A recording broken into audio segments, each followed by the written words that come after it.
जय श्री राधे। आप सब कैसे हैं? उम्मीद करती हूँ कि बहुत अच्छे होंगे। आइए सुनते हैं दोस्तों गुरुवार व्रत कथा।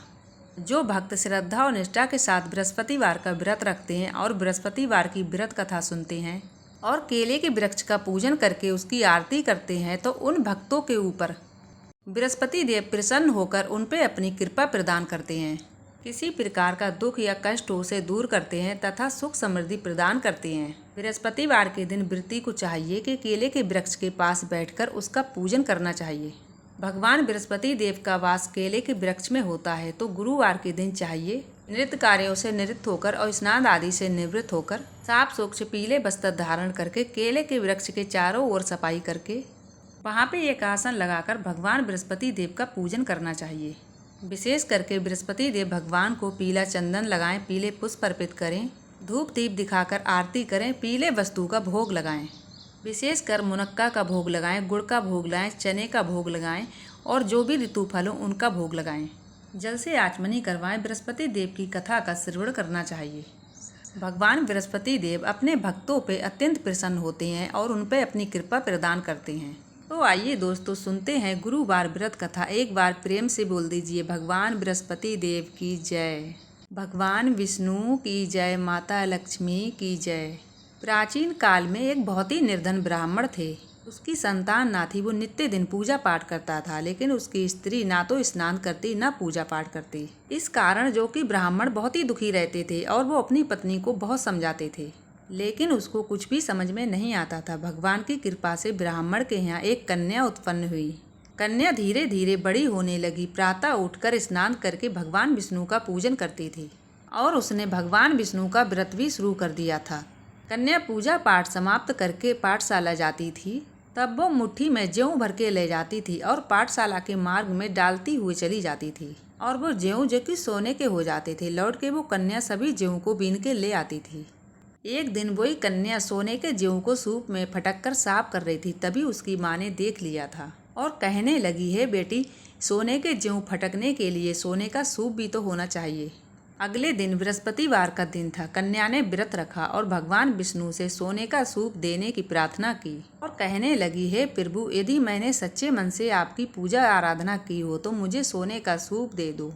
बृहस्पति देव ने उसकी प्रार्थना को स्वीकार कर ली। रोजाना की तरह वह कन्या ज्यों मुट्ठी से बिखेरते हुए पाठशाला चली गई। जब वह कन्या पाठशाला से वापस लौटी तो ज्यों बीन रही थी। फिर बृहस्पति देव की कृपा से उसे वहां सोने का एक सूप मिला और वह उस सूप को उठाकर अपने घर लेके आ गई और वह कन्या सोने के सूप से ज्यों को साफ करने लगी, लेकिन उसकी माँ का वह रंग ढंग रहा तो कन्या ने अपनी माँ की बातों का ध्यान नहीं दिया। उसी समय एक दिन की बात थी। कन्या जब सोने के सूप में ज्यों को साफ कर रही थी, उसी समय उस नगर का राजकुमार वहां से निकल रहा था। कन्या के रूप और कार्य को देखकर वह उस पर मोहित हो गया। फिर अपने राजमहल वापस जाकर वह तथा भोजन और अन्न का त्याग करके लेट गया था। राजा को जब राजकुमार के द्वारा अन्न जल त्याग करने का समाचार प्राप्त हुआ तो राजा अपने मंत्रियों के साथ अपने पुत्र के पास पहुंचे और पूछने लगे कि हे बेटा, तुम्हें किसी बात का कोई कष्ट है क्या?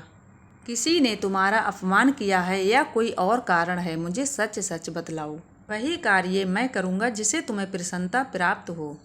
अपने पिता की बात सुनकर राजकुमार कहने लगे कि हे पिताजी, मुझे कोई बात का दुख नहीं, कोई कष्ट नहीं। किसी ने मेरा अपमान भी नहीं किया है, परंतु मैं उस लड़की के साथ अपना विवाह करना चाहता हूँ जो सोने के सूप में ज्यों को साफ कर रही थी। राजकुमार ने उस कन्या के घर का पता भी राजा को बतला दिया था।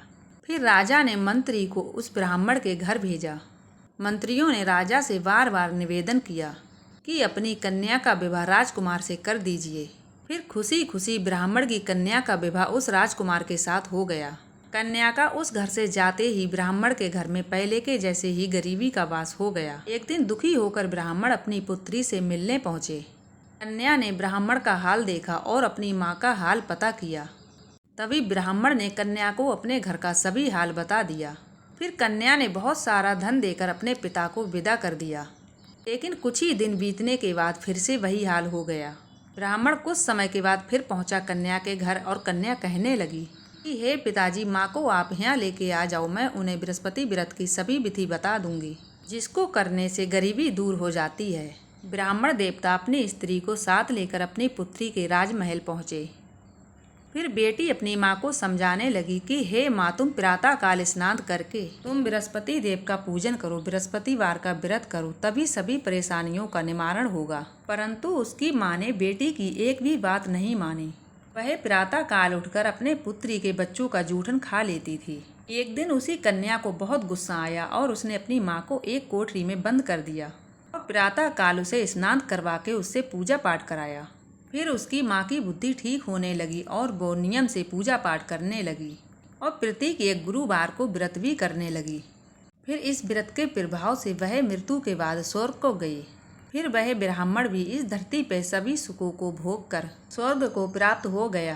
तो इसी प्रकार से जो भी भक्त सच्ची श्रद्धा के साथ गुरुवार का व्रत करते हैं, भगवान बृहस्पति देव का पूजन करते हैं, कथा श्रवण करते हैं, भगवान की आरती करते हैं, इससे भगवान बृहस्पति देव अपने भक्तों के सभी प्रकार के दुख और कष्टों को दूर कर देते हैं तथा सुख समृद्धि का आशीर्वाद प्रदान करते हैं। उम्मीद करती हूँ कि आपको ये कथा जरूर पसंद आई होगी। पसंद आई हो तो वीडियो को लाइक, चैनल को सब्सक्राइब जरूर कर दिया करें और कमेंट बॉक्स में जय श्री हरि विष्णु लिखना मत भूलिएगा। मिलूंगी ऐसी अगली वीडियो में, जब तक के लिए जय जय श्री राधे।